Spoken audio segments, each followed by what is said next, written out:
अस्सलामु अलैकुम वरहमतुल्लाहि वबरकातुहू नहमदुहु व नुसल्ली अला रसूलिहिल करीम अम्मा बाद फ़अऊज़ु बिल्लाहि मिनश शैतानिर रजीम बिस्मिल्लाहिर रहमानिर रहीम इन्नल्लाहा ला यगफिरु अन युशरका बिही व यगफिरु मा दूना ज़ालिका लिमन यशा अन अनस रज़ियल्लाहु तआला अन्हु क़ाल समिअतु रसूलुल्लाह सल्लल्लाहु अलैहि वसल्लम यक़ूल क़ाल अल्लाहु अज़्ज़ व जल या इब्ने आदम इन्नका लौ अतैतनी बिक़ुराबिल अर्दि खताया सुम्मा लकीतनी ला तुशरिक बी शैया ला अतैतुका बिक़ुराबिहा मगफिरा।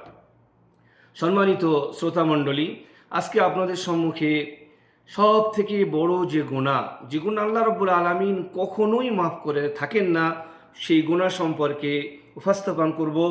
সেটি হচ্ছে আল্লাহ রাব্বুল আলামিন তার পবিত্র কালামের মধ্যে জানাচ্ছেন যে আল্লাহ রাব্বুল আলামিন শিরিক ব্যতীত সমস্ত যাবতীয় গুনাহকে আল্লাহ রাব্বুল আলামিন ক্ষমা করে থাকেন, কিন্তু শিরিক কখনোই আল্লাহ রাব্বুল আলামিন ক্ষমা করেন না।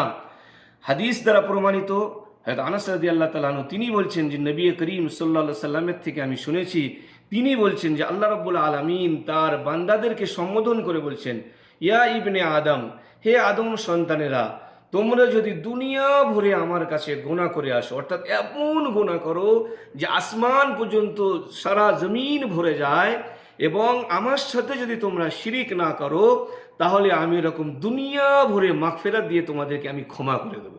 অর্থাৎ এই হাদিস এটাই প্রমাণ করে যে আল্লাহ রাব্বুল আলামিন শিরিক ব্যতীত সমস্ত গুনাহকে আল্লাহ ক্ষমা করে থাকেন।